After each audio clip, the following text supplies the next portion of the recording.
प्रकार है, जरा सुनिएगा। ये मीरा का पूर्व चरित्र है। मीरा का नाम जानते हो ना, मीराबाई। मीरा इस कलयुग में आई और उन्होंने गिरधर गोपाल की पूजा की। तो ये मीरा कौन थी, क्यों इन्हें आना पड़ा, तो कथा सुनिएगा भक्तों। ये जो मीराबाई है ना, ये पिछले जन्म में जब भगवान श्री कृष्ण लीला कर रहे थे, तब ये व्रजमंडल की ही एक बेटी थी, इनका नाम था माधवी। संयोग से इनका विवाह वृंदावन में हुआ था, और जिस लड़के से विवाह हुआ था वो भगवान श्री कृष्ण के ग्वाल वालों में ही एक लड़का था, नाम था सुंदर। भगवान के बहुत सारे सखा थे ना, मधुमंगल, मनसुखा, श्रीदामा, उन्हीं में एक सुंदर भी था जो कि अत्यधिक सुंदर था। उसका विवाह माधवी का इस सुंदर नाम के लड़के से हुआ। विवाह तो हो गया पर विदा नहीं हुई। विदा होने में थोड़ा विलंब था। पहले शादी हो जाती थी, विदा बाद में होती थी। जब विदा होने लगी तो माधवी की माँ ने समझाया कि बेटी सुन, तू वृंदावन में ब्याही गई है, वहां पर एक कृष्ण कन्हैया नाम का लड़का रहता है। देख, तू किसी भी प्रकार से उसे देखना मत, क्योंकि यदि तूने उसे देख लिया तो माधवी की माँ ने सुना था कि कन्हैया को जो देख लेता है वो कन्हैया में खो जाता है, आकर्षित हो जाता है। तो माधवी की माँ समझा रही थी कि कहीं मेरी बेटी कन्हैया पर आकर्षित ना हो जाए, और यदि ये उस कन्हैया पर आकर्षित हो जाएगी तो इसका पातिव्रत धर्म नष्ट हो जाएगा। अच्छा, माधवी की माँ को यह पता नहीं था कि ये कृष्ण भगवान है। वो कृष्ण को एक सामान्य पुरुष मानती थी। ये जानती थी कि बहुत सुंदर है, जो देखता है मोहित हो जाता है। तो उन्हें लगा कहीं मेरी बेटी ना मोहित हो जाए। और नारियों के लिए तो शोभायमान नहीं है वो अपने पति को छोड़ के किसी और पुरुष को ना देखे, यही तो सिखाया जाता है, और बात भी सही है। पर माधवी की माँ को यह बिल्कुल पता नहीं था कि ये कृष्ण भगवान है। वो तो सामान्य बालक समझकर माधवी को उपदेश करने लगी कि तू कभी इस पुरुष को ना देखना। माँ ने समझाया, माधवी समझ गई। उस समय माधवी भी कोई ज्यादा उम्र थी नहीं, बच्ची ही थी। चलिए, सुंदर आया और अपनी दुल्हन को लेकर चला। सुंदर मतलब कृष्ण का सखा और माधवी का पति। जब चली दुल्हन और जब वृंदावन के समीप आए तो सुंदर ने अपनी पत्नी माधवी से कहा, अरे सुनती हो, देखना हमारा कन्हैया यहीं कहीं गैया चरा रहा होगा, और सुन लेगा ना कि मैं आ गया हूं, अभी दौड़ के आएगा, कहेगा भाभी का मुंह तो दिखाओ। तभी सच्ची वहां पर भगवान की गैया नजर आई और भगवान दौड़े दौड़े आए। अरे सुंदर, तू आ गया दुल्हन लेके? अरे सुंदर, सुंदर आया। और सुंदर उस समय लगभग 16 साल का बालक था, और भगवान की उम्र उस समय लगभग 7-7.5 वर्ष की थी।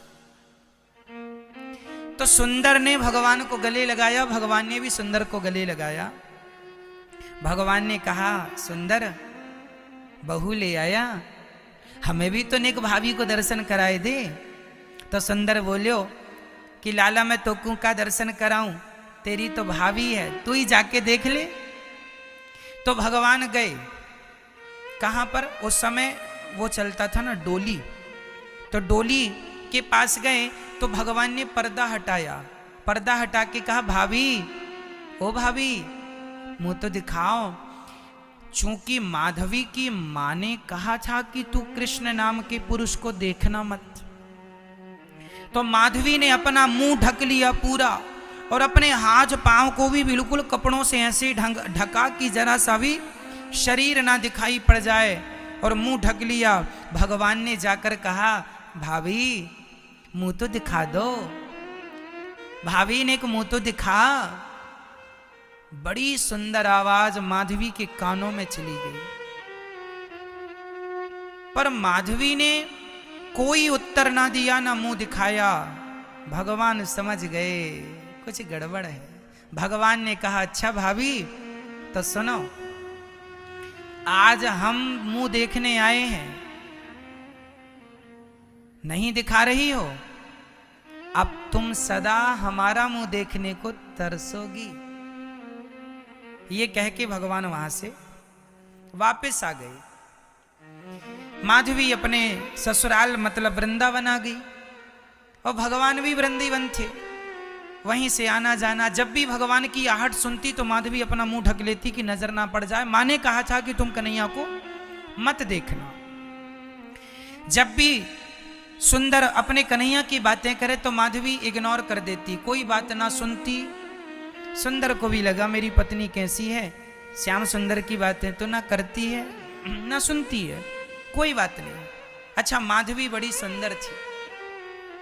तो एक दिन माधवी की सास माधवी को लेके नंद भवन गई और यशोदा माता के पास लेके गई। माँ आशीर्वाद दो, बहू आई है। माधवी बैठी थी, तभी भगवान आ गए और भगवान ने कहा, माँ बड़ी भूख लगी है, कुछ खाने को दो। माँ ने कहा, अच्छा लाला खाने को देती हूँ, तू बैठ। तभी भगवान ने कहा, मैया ये घर में बहू आई है, किसकी बहू है? माँ ने कहा, बेटा सुंदर की बहू है। भगवान समझ गए सुंदर की बहू तो वही है। तुरंत भगवान भाग गए, क्योंकि कहा था भगवान ने कि तू ही मेरा मुंह देखने को तड़पेगी तरसेगी, मैं नहीं देखूंगा। मैं बुला रहा था तब तो तू देखी नहीं। चले गए। ऐसे करते करते बहुत दिन बीत गए।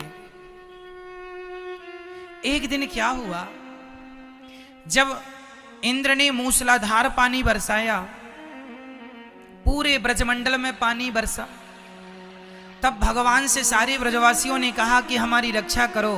तब भगवान ने गोवर्धन उठाया, और जब गोवर्धन उठाया तो सब उस गोवर्धन की तलहटी पर आए, तो माधवी भी आई, क्योंकि जान तो सबको बचानी थी। सब अपना घर द्वार छोड़ छोड़ के सब उस गोवर्धन की तलहटी पर आए।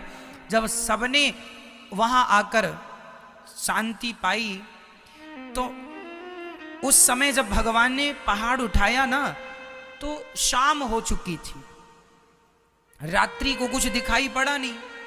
माधवी पूरी रात ये सोचती रही कि हे भगवान, इतना बड़ा पहाड़, एक बूंद अंदर पानी नहीं, ये पहाड़ उठा कैसे? सवेरा हुआ, सूर्य भगवान की पहली किरण आई, उसी क्षण माधवी ने अपनी नजर घुमाई कि कौन है ये, कौन है ये। जब नजर घूमती घूमती घूमती ऊपर पड़ी तो वहां पर भगवान की उंगली नजर आई। उंगली को देखा माधवी ने, बड़ी सुंदर उंगली थी। उंगली के नीचे दृष्टि डाली तो पूरा हाथ दिखाई पड़ा। हाथ के नीचे दृष्टि डाली तो हाथ के बराबर में ही भगवान का मुख था। और जो माधवी ने आज पहली बार भगवान को देखा, उनकी सुंदर सी मुस्कान, उनकी आंखें, उनके घुंघराले से बाल, जो माधवी ने देखा, समझ गई कि एक उंगली से पहाड़ उठाने वाला कोई पुरुष नहीं है, ये तो भगवान है। तुरंत वहां माधवी रोने लगी, हे मेरी माँ, तूने मुझे कौन सा गंदा पाठ पढ़ा दिया। उसी दिन मैंने क्यों ना भगवान को देख लिया, जब वो मुझे भाभी भाभी कह के बुला रहे थे। इतने दिन मैं ऐसी सुंदर सी छवि से वंचित रह गई मेरी माँ, तुमने क्यों इतना बड़ा अपराध किया है। वो रोने लगी और भगवान श्री कृष्ण के चरणों पर जब दृष्टि डाली, उन चरणों में डूब गई। हे श्याम सुंदर, मुझे माफ कर दो। मन ही मन वो भगवान को देखने लगी, आंसू बहाने लगी। और देखते देखते एक भगवान थे जो 7 दिनों तक ना कुछ खाए ना कुछ पिए, बस खड़े रहे। और दूसरी माधवी थी जो कि अपने अपराध का प्रायश्चित करती रही कि इतने दिन तक मैंने इतनी सुंदर छवि क्यों ना देखी, ये तो भगवान है। और मेरी माँ ने पाठ पढ़ाया कि तू देखना भी मत। भगवान से वंचित रखा। कई लोग आपको यही पाठ पढ़ाते हैं कि अरे भगवान तो कुछ होते नहीं है। माधवी की माँ ने जैसे उल्टा पाठ पढ़ा दिया माँ को, ऐसे भी आज समाज में कई लोग भगवान से दूर करने के पाठ पढ़ा देते हैं, जिससे आपको लगता है कि भगवान से दूर रहना चाहिए। अरे भगवान की नज़रों से नज़रें मिल गईं, जब भगवान को देखा उनके इतना आकर्षण, माधवी आकर्षित हो गई और मन ही मन उनको अपने हृदय में बसाकर बिठाकर अब तो दिन रात उन्हीं का 7 दिन कब बीत गए। इंद्र आए, भगवान से माफी मांगी, भगवान ने गोवर्धन की स्थापना जहां की तहां की। माधवी जाके गोविंद के चरणों पर गिर पड़ी, नाथ मुझे अपराधिन को माफ कर दो, मुझे माफ कर दो। भगवान ने कुछ ना कहा। जब हम बोल रहे थे तब तुमने भी कुछ नहीं कहा, अब तुम बोल रही हो तो हम क्या कहें। पर भगवान तो दयालु हैं। अंत में भगवान ने माधवी को उठाया और मुस्कुराते हुए कहा, अरे भाभी क्यों रो रही हो, प्रभु मुझे अब स्वीकार कर लीजिए, मुझे त्यागिए मत। भगवान ने कहा कोई बात नहीं, अपराध हो गया है, कोई बात नहीं, अब तुमने स्वीकार कर लिया, हमें कोई द्वेष नहीं है तुमसे, हम तो सबकी तरह तुम्हें रखे हैं, जैसी सब पर कृपा भगवान की ऐसी तुम पर होगी। माधवी फिर भी अपने आप को माफ ना कर पाई, भगवान ने तो माफ कर ही दिया। अब तो वो दर्शन करती, सारी सखियों से पूछती कि क्या क्या हुआ। भगवान ने कहा मैं तुम्हें माफ तो कर दूंगा, पर अपनी किसी भी लीला में अब तुम्हें सम्मिलित नहीं करूंगा। भगवान ने कहा मैं तुम्हें माफ तो कर दूंगा, पर अपनी किसी भी लीला में तुम्हें सम्मिलित नहीं करूंगा। तो इसलिए माधवी को भगवान ने ना रास में सम्मिलित किया, ना अपनी किसी लीला में सम्मिलित किया, सबसे वंचित ही रखा। और वही जब भगवान व्रज छोड़ के चले गए तो ये माधवी तो धड़ाम से गिरती। तब ब्रज की गोपियां समझाती, अरे माधवी कृष्ण केवल तुझे छोड़कर थोड़ी गए हैं, हम सभी को तो छोड़कर गए हैं, तू इतना क्यों रोती है। माधवी ने कहा तुम लोगों ने तो पकड़ लिया था तो छोड़ कर गए, हमने तो पकड़ा ही नहीं था और हमें छोड़कर चले गए, इसलिए हमारा दुख तुम्हारे दुख से कहीं ज्यादा है। तुमने पकड़ लिया था, तुमने बसा लिया था, और मैं तो सालों तक घूंघट ही करती फिरती रही। हे विधाता आग लगे मेरे घूंघट को, आग लगे मेरे ऐसे घूंघट को जिस घूंघट ने मेरे कृष्ण से मुझे वंचित रखा।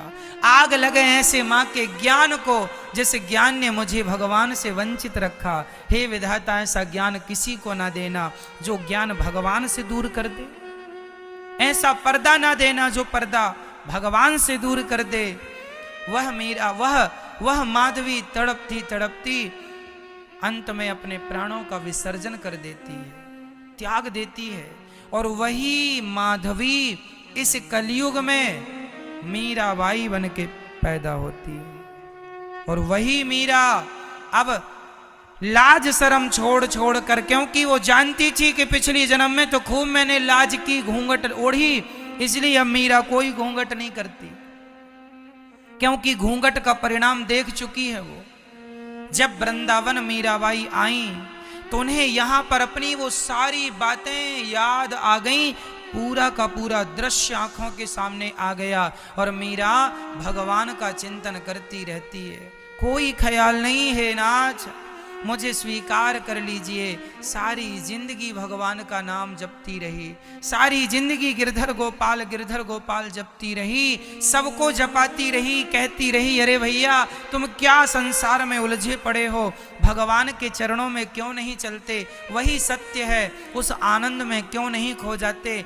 चल पड़ी मीराबाई और द्वारिका पहुंच गई और अंत में भगवान का इतना स्मरण किया, इतना नाम जपा मीरा ने कि द्वारिकाधीश ने कहा पिछले जन्म में तुम्हें हमने स्वीकार नहीं किया, इस जन्म में स्वीकार करते हैं, क्योंकि तुमने हमारी भक्ति करके अपने आप को पवित्र कर लिया है। और वही भगवान द्वारिकाधीश अपना मुंह खोलते हैं और पूरी की पूरी मीरा भगवान के मुखमंडल में समा जाती है, मुख में समा जाती है। वो मीरा आज कहीं मीरा की समाधि नहीं, मीरा का ये जन्म तो सब जानते हैं, पर ये था पिछला जन्म। इसलिए मीरा पग घुंघरू बांध मीरा नाची रे, लोग कहें वो तो भई रे बवरिया, सास कहे कुल नासी रे, पग घुंघरू बांध मीरा नाची रे। नाचती है अपने गिरधर गोपाल के लिए। मीरा बनकर नाच लेना सबके बस की बात नहीं है। धन्य है मीरा और धन्य है मीरा का यह दिव्य चरित्र। हम बड़भागी हैं भक्तों कि हमें ईश्वर ने ऐसी बुद्धि दी है कि हम कथा सुनने वाले बने हैं, सुनाने वाले बने हैं। ईश्वर से आप यही कहिए कि विधाता आपका धन्यवाद, कम से कम आपने हमें अपने नाम से, अपनी कथाओं से वंचित तो नहीं रखा। किसी भी प्रकार से हमारे कानों में भगवान का नाम पड़ रहा है, उनकी कथाएं कानों के द्वारा प्रवेश कर रही हैं, ये ईश्वर की बहुत अहेतुकी कृपा है, विशेष कृपा है। इसलिए भगवान की कथाएं जरूर सुनना चाहिए। जो लोग कहते हैं ना, अरे क्या वृंदावन जाना, क्या कथा सुनना, जो इतना कह देता है, भगवान इन लोगों से दूरी बना लेते हैं कि ये तो खुद नहीं जुड़ रहे हैं और कोई आ रहा है तो उसे भी रोक रहे हैं। खुद तो कथा सुनते नहीं और कोई सुन रहा है उसे भी नहीं सुनने दे रहे हैं। तो भगवान, वही बात हो गई कि मीरा के सामने भगवान थे और वो घूंघट बांधे खड़ी थी। इसलिए संसार जरूरी नहीं है, भगवान जरूरी है। संसार का हर सुख तो हर योनि में मिलता है, पर भगवान की भक्ति का मौका केवल मनुष्य के शरीर से ही आप भक्ति कर सकते हैं। ना हाथी, ना कुत्ता, ना बिल्ली, अन्य किसी प्राणी के शरीर से भगवान को तो नहीं पाया जा सकता। क्यों जी, पाया जा सकता है? तो भगवान जब घर घर माखन चुराते तो ये माधवी इंतजार किया करती थी। मीराबाई जो पिछले जन्म में माधवी थी, भगवान इसके घर जाना छोड़ दिए थे तो माधवी रोया करती, कन्हैया। सब माधवी भी माखन दही मंथन किया करती और मक्खन निकाल के रख दिया करती मटकी पर और बाहर बैठी बैठी इंतजार करती। जब सखियां कहती आज कन्हैया ने मेरे घर में आके माखन खा लिया, एक सखी बोली आज मैंने माखन खाते देखा है, आज मैंने मटकी से माखन चुराते देखा है। जब सारी सखियां बता बता कर हंसती, कन्हैया की रूप का आनंद लेती, उनकी आंखें इतनी सुंदर थीं, आज उनका स्वरूप इतना सुंदर था, आज उनके बालों को देखा तुमने कितने सुंदर थे, आज उनकी अधरों को देखा तुमने कितने, आज उनके छोटे छोटे हाथों को देखा। जब ये सारी बातें करती तो माधवी बस सिसक सिसक कर रोती, हे श्याम सुंदर हमें माफ कर दो और एक बार हमारे घर में माखन चुराने आ जाओ।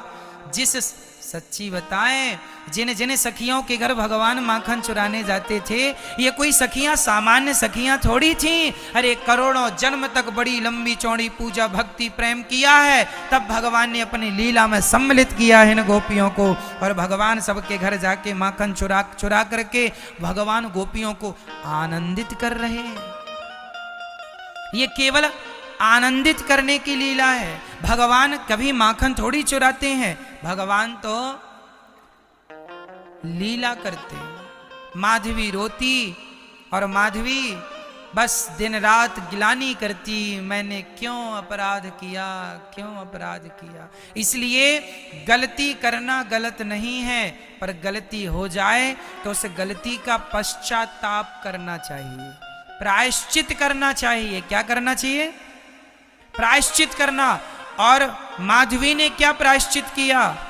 भगवान से विमुख हुई ना पहले, तो प्रायश्चित ये था फिर से मनुष्य बनकर आई, पर अब की बार उसने गोविंद के अतिरिक्त किसी को नहीं चाहा। इसलिए मेरे तो गिरधर गोपाल दूसरो ना कोई।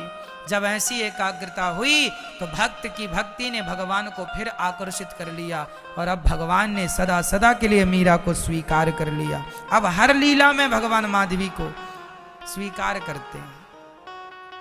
इसलिए हम लोग भी जो सामान्य तुच्छ प्राणी हैं ना, भगवान की कथा कहकर सुनकर उनकी लीला के अधिकारी बन सकते हैं, उनकी उन लीलाओं में हम भी सम्मिलित हो सकते हैं। इसलिए भगवान की ये लीलाएं सामान्य लीलाएं नहीं है।